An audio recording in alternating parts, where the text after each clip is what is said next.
कोण आहेत नितीन नवीन? नितीन नवीन हे बिहार सरकारमध्ये मंत्री, पद निर्माण विभाग, नगर विकास, आवास विभागाची जबाबदारी त्यांच्याकडे सोपवण्यात आली होती.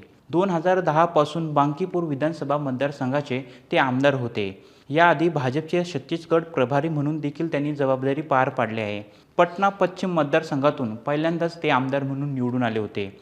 यानंतर बांकीपूर मतदारसंघात त्यांनी आपली पकड मजबूत ठेवली होती. 2021 नितीश कुमार यांच्या सरकारमध्ये ते पहिल्यांदाच मंत्री झाले होते.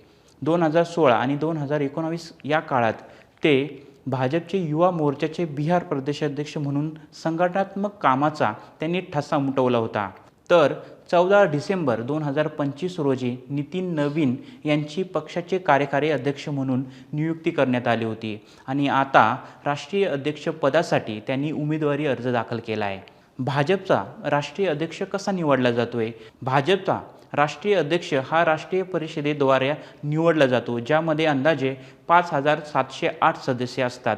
यात राष्ट्रीय परिषदेचे तसेच देशभरातील 30हून अधिक राज्यांचे प्रतिनिधित्व करणाऱ्या सर्व सदस्यांचा यात समावेश असतो. विशेष म्हणजे राष्ट्रीय अध्यक्षपदासाठी दुसरा उमेदवारी अर्ज अद्यापही आलेला नाही.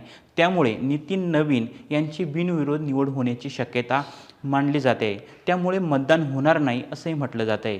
यावेळी नवीन राष्ट्रीय अध्यक्ष कशी कामगिरी करणार ते पाहणं महत्त्वाचं ठरणार आहे.